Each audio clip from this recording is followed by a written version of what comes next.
President Donald Trump's position on the African continent will be under scrutiny when he meets Kenya's President Uhuru Kenyatta later on Monday.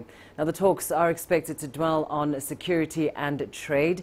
Kenya is expected to push for an increase in export volumes under the AGOA program that grants African countries duty-free access to U.S. markets. Now, this is only the second time the U.S. president is meeting an African head of state since taking office last year.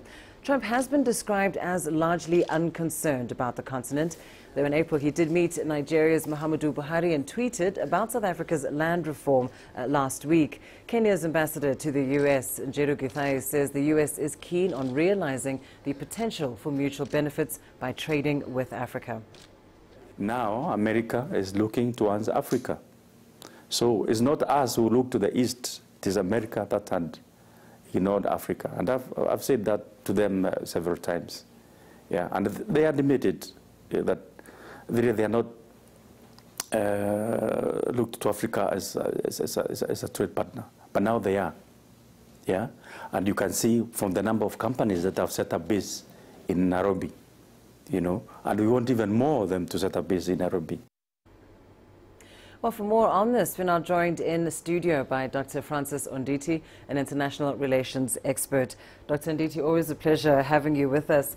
Now, we haven't seen much interaction between Trump and African heads of states. Do you think this particular visit by President Kenyatta marks a shift in Trump's relationship with Africa?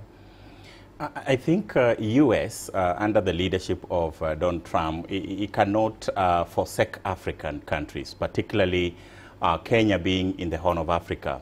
We are aware that the government of U.S., White House, is pumping a lot of resources in security around the Horn of Africa, particularly in Somalia, within the framework of the African Union mission in Somalia. And therefore, Kenya is seen as a strategic location or strategic country from which the U.S. can actually expand, you know, their mission and the dreams, you know, in Africa.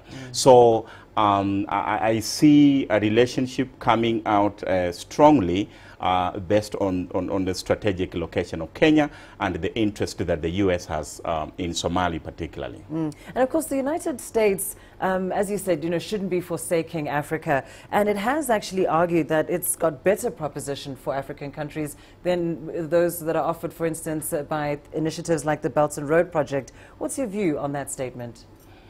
I would say this. The relation between African countries, particularly Kenya and the U.S., is basically based on what you could call, you know, a proxy relationship, because the U.S. has its own interest, either in terms of trade or in terms of security, protecting and preserving the security of the people of America, wherever they are. So whenever there is an opportunity for them to, you know, to strengthen their relation with the African countries, so be it. So for Kenya, it's very, very strategic, and the East Africa at large. Don't forget that U.S. has a bigger base, you know, in the Horn of Africa, in Djibouti, which is supposed to monitor the Indian Ocean waters. Is also supposed to put, you know, a protective kind of, you know, mechanism against the terrorism and extremist group in the Horn of Africa. So yeah, I foresee the relationship getting more stronger. Not because African countries wants to benefit more from the U.S., but more of interest that the U.S. has in Africa, particularly in the Horn. And is there anything to be observed in the timing of this visit, particularly because it seems that Donald Trump has so many internal political issues to deal with and other external issues such as the trade dispute with China? Yeah, basically there is a strong, you know, balance of power competition going on between China and the U.S. So the visit of President Uhuru in the U.S., it's a routine, but I think it goes beyond the normal to speak to volume that the U.S. still has a grip in Africa, and particularly countries that seem to be embedded between conflicts. Kenya is embedded in the conflict in the Horn of Africa, and South Sudan is just settling its conflict. So the strategic positioning of Kenya as a country makes it a very important point for the U.S., as much as the competition between U.S. and China will continue, particularly the trade wars that have been going on. But I think, you know, the Kenyan foreign policy has been what we call a balanced kind of policy, whereby they wouldn't want to lose the West, but at the same time they want to enter into new markets, particularly China, because China has been providing an opportunity for African countries to excel in trade and infrastructure. So yeah, that balance, I think it is really the thing for Kenya. And that's why President Uhuru Kenyatta has a big responsibility of making sure that the balance remain stable.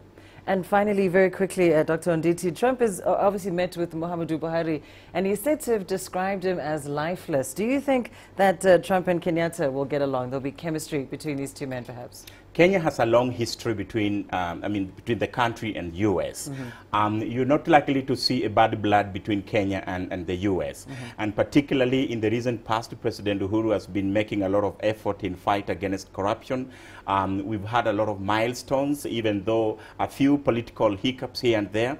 So those gains that President Uhuru has had in the last, for example, 10 months or a few years since he took over, gives him a leverage to have a strong bargaining power in White House. Yeah, so we don't expect bad blood between the two presidents. Yeah. Fantastic. Yeah. Well, thank you so much, Dr. Francis Onditi, on that meeting set to take place between Donald Trump and Kenya's Uhuru Kenyatta.